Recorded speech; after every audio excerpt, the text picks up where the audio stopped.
Today in our lineup here on The Now, more than half of caregivers are working in addition to caring for a loved one. We're going to talk about how a new free tool is trying to make sure that businesses are giving them the support that they need. And people are buying their own modems to try and cut down on cable and internet costs. So we're going to get some answers on whether that is actually worth your time. And company holiday parties, they are making a comeback, but apparently a lot of people just aren't looking forward to them. So we have some advice on how you can actually use that event to your advantage. Investigators say a sizable amount of drugs and weapons are now off the streets of Columbus, and 12 people are in custody after hard work and coordination paid off. Last night around 10, a SWAT team served a warrant at 2127 California Street and found meth, heroin, long guns, including 2 AR-15s and an AK-47, and a large amount of money. Bartholomew County Sheriff Matthew Myers says this successful raid is an example of how the joint investigation is addressing the issue of drug crime head-on. Purdue President Mitch Daniels has apologized after referring to an African-American scholar as, quote, one of the rarest creatures in America. According to the Journal and Courier, the comment was made last month while students were questioning Daniels about campus diversity initiatives.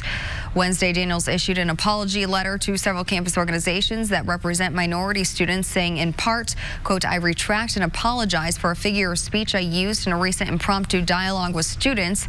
I accept accountability for the poor judgment involved. And it's a day of these Central Indiana kids look forward to all year long. The annual shoe day returned today at IPS Daniel Webster School number 46. Each student at the school got a new pair of shoes and socks, plus some toys, with kids doing their shopping in the school gym. Big names from the Indiana Fever and Pacers were there to help out. The school's principal says the happiness on the kids' faces is clear when they get their new pair of shoes.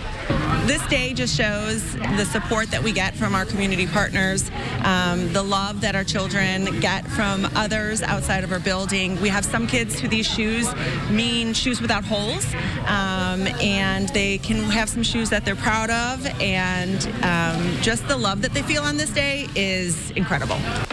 The huge annual endeavor is a result of a partnership by Kroger, Pacer Sports and Entertainment, and Shoe Carnival. Kyle. A beautiful end here to the work and school week. We've got a lot of sunshine out there right now. Of course, that sun is setting. Well, let's take you back to about 2:30 this afternoon when we were locked into that cloud cover, but we had some rapid clearing between about 2:30 and 3:30 this afternoon. That sunshine came out in a big way, and those clouds fading away, and that's going to continue to be the trend here. Mostly clear skies as we go through the evening hours. Our temperature 40 degrees in Indy. You've dropped into the upper 30s already in Kokomo, and 41 in Bloomington. But with that north breeze, pretty significant, about 10 to 15 miles per hour. It is driving those wind chills into the 20s. High pressure over Iowa. That's going to be building in for the weekend, and that means some pretty nice weather for us. If you're heading out to check out some of the light displays this evening, those temperatures will drop back to around the freezing mark by 10 o'clock, but we are dry with that north wind around 5 to 10 miles per hour. And by tomorrow morning, quite a bit colder to start off the weekend in the lower to middle 20s. Chris? Let's start the Now news feed. Tomorrow marking 78 years since the attack on Pearl Harbor. Security will be increased at the Remembrance Ceremony in Hawaii, coming after a deadly shooting at the naval base this week. New progress in the trade war between China and the United States. China saying it will waive tariffs on soybeans and pork from the U.S. This comes as the two sides continue to work towards a deal. The latest jobs report saying more positions were added than experts predicted. There were 266,000 new jobs in November, the healthcare industry adding the most positions. But we are getting an inside look at the Department of Homeland Security's Child Exploitation Investigative Team. They analyze graphic images and videos of children looking for clues. What we do here is we take all those images, we break down the background, the logos, anything you can think of in an image that you're not seeing, right? We have to look past the victim and look at everything else as well and see what we can pick out. Now, these types of crimes have exploded with the rise of the dark web, cheaper online storage, and more simple encryption tools. Agents use both digital technology and traditional investigative work to solve cases. Eventually, we got the actual manufacturer to come back and say, yes, we know exactly where this playground configuration is. So it pointed us to this playground, this specific playground where the red arrow is in Houston. This is a case where they would take that image, the non-exploitative image, and take it to a school and say, do you recognize this child? Take it to a daycare. Do you recognize this child? The agents were able to locate the child in the house on the left, and it was her father who was abusing her, and they knocked on that door and they got that child out, and they eventually arrested and prosecuted the offender. While the team has at least 3,000 working cases, investigators say most suspects of child exploitation crimes are male family members or close friends. More than a dozen businesses are failing when it comes to policies surrounding guns. That's according to new ratings from the group Guns Down America. It grades companies based on gun policies at stores, efforts to push for gun reform, and donations to lawmakers who are among the most supported by the NRA.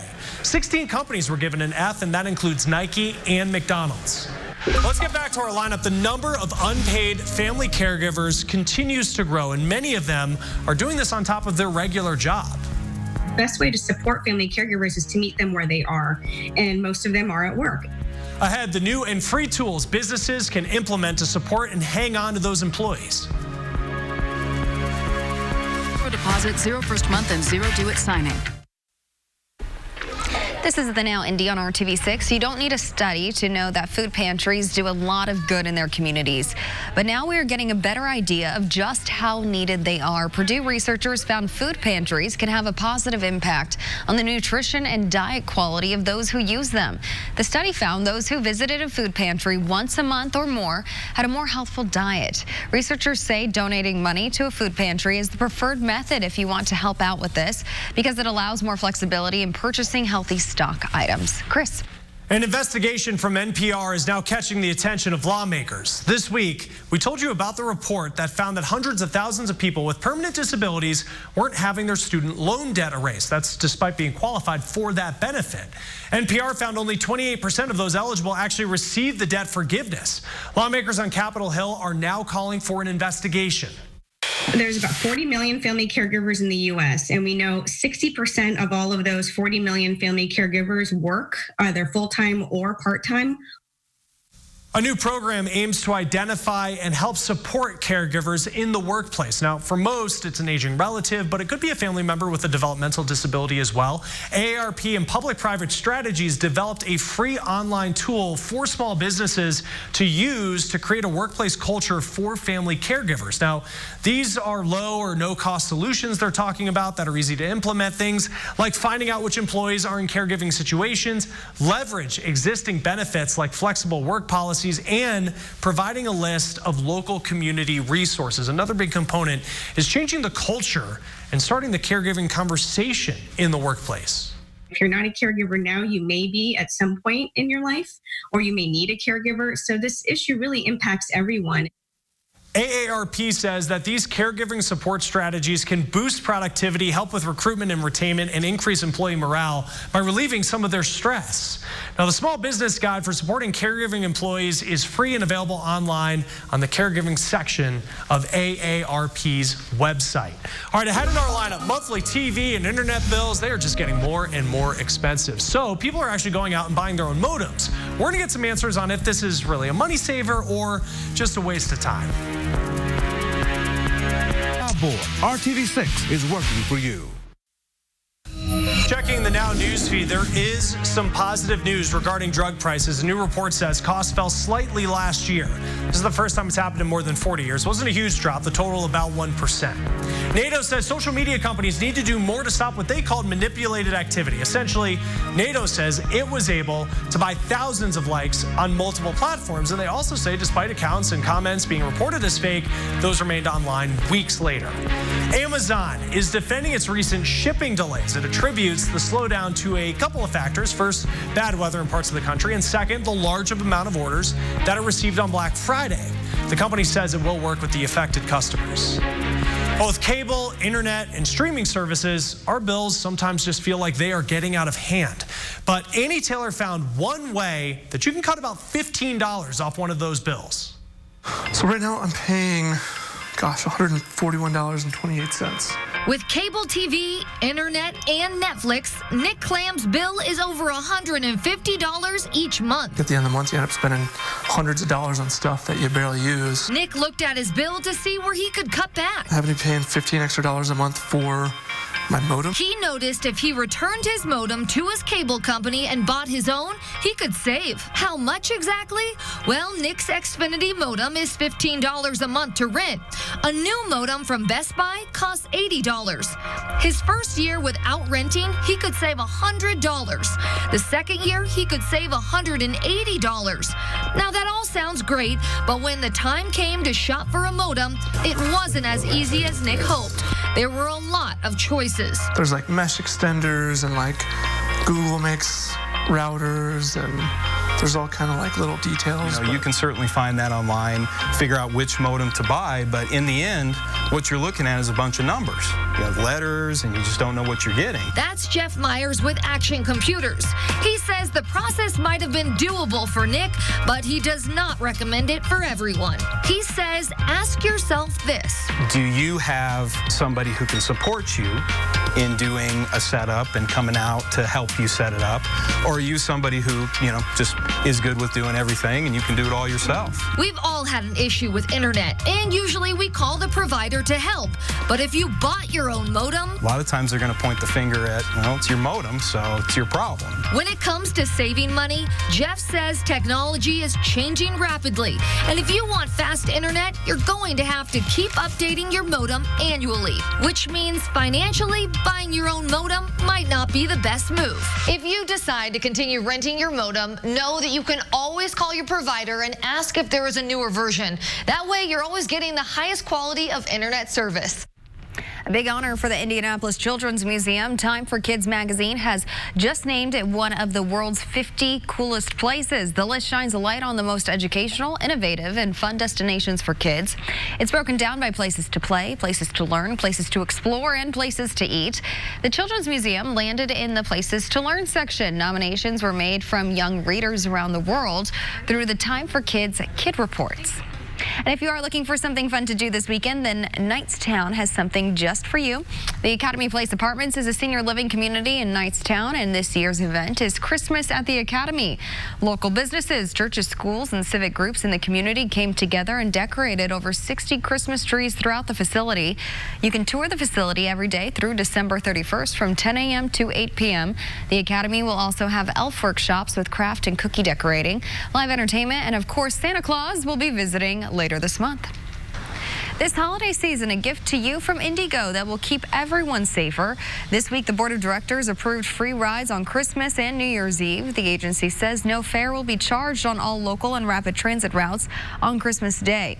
On New Year's Eve, rides will be free system-wide from 8 p.m. to 2 a.m. Indigo says it wants to give everyone in the city a safe and accessible travel option this holiday season. Kyle. And if you've got some plans for the upcoming weekend, we've got really some great weather lined up here, especially for December as we check out the lights at the Brickyard there. That's one of the options, and light displays you can check out here across the Circle City. We've got temperatures right now that are running in the 30s and 40s, but we talked about that stiff north breeze that's making it feel like 33 in the city, 31 your wind chill right now in Columbus. Tonight, clear skies means those temperatures are going to fall all the way into the middle 20s. Fortunately, the wind will die down a little bit here as we go through the overnight. Lots of sunshine for our Saturday. Certainly going to need to couple the jacket with the sunglasses there. Temperatures will make their way to 37 degrees at noon after a little bit of patchy frost in the morning, 44. So a seasonably cool afternoon.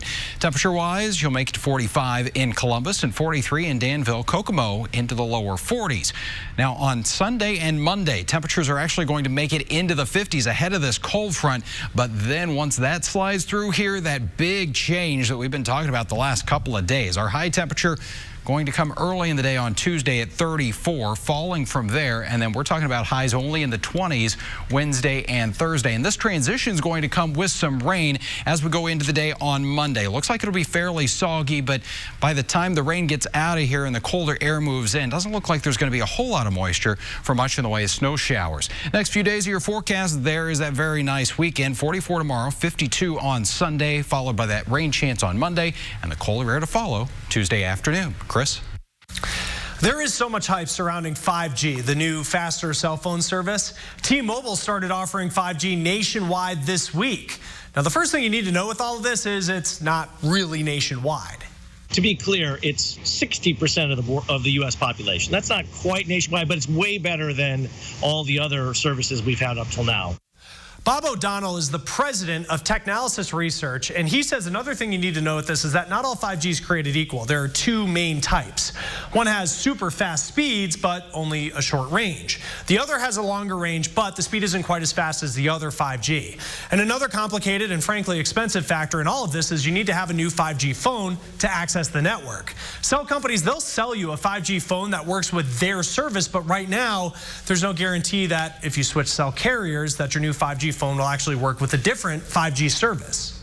Look, to be honest, unless you are really a cutting edge, early adopter, and there are people like that, then it's probably better to wait, because you want to wait until you get phones that support both of those standards that I mentioned. Now, Apple doesn't have a 5G iPhone yet. That's not expected to come out until next year. There are some Android 5G models for sale now, but like O'Donnell mentioned, most of us can probably hold off. Medical professionals believe up to 5% of the population could have some form of bipolar disorder. But Elizabeth Ruiz found that there are concerns about how it's being diagnosed. There you go. Yeah. Justin Kruger is the CEO of Project Helping. I started it based on my own struggle with mental health. The nonprofit aims to provide opportunities for people to build a sense of purpose and connection by volunteering. Justin is living with bipolar disorder. I feel like I'm always coming into or coming out of one episode or another. Bipolar disorder is a genetically based mental disorder that affects a person's ability to regulate emotion. It leads to extreme mood swings. Justin explains it as a roller coaster with endless ups and downs. Psychotherapist and author Michael Pipich says those peaks and valleys are referred to as manic and depressive states. On the manic side, we see symptoms including grandiose feelings, inflated self-esteem, or high levels of irritability and agitation, along with what we call decreased need for sleep, which is not insomnia, which you try to sleep and you can't. A person in this manic episode very much doesn't want to sleep so that they can keep going because they're just enthralled with this level of energy. It almost feels like a superpower when it happens, right? Because you can be so productive and get so much done, but yet it's so deeply exhausting. That super feeling is only temporary because then the depressive state kicks in. And that's a period of days and nights of very deep depression where they feel hopeless, where they feel quite the opposite of what they were in that manic episode. Pipich says they also have damaged self-esteem, they lose a sense of pleasure in their daily activities, they disconnect from relationships, and they can often feel suicidal.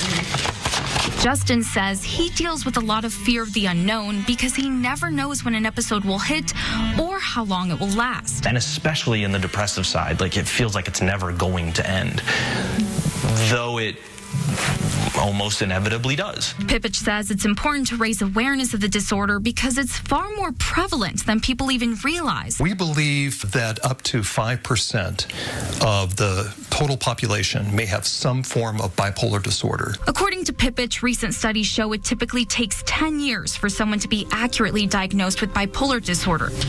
Many people get misdiagnosed, and improper treatment can lead to more needless suffering. Justin says he's now living a life with much more hope and happiness. However, he does realize he's in for a continuous battle with ups and downs. But it's a battle worth fighting alongside the people he loves. There are things that work, and it's just a matter of finding them. And it's just not linear. You're going to try things that'll work, you're going to try things that don't, but you got to keep trying. I'm Elizabeth Ruiz reporting. Elizabeth, thank you. And next in our lineup, company holiday parties are making a comeback, and we have some advice on how you can actually use the event to your advantage.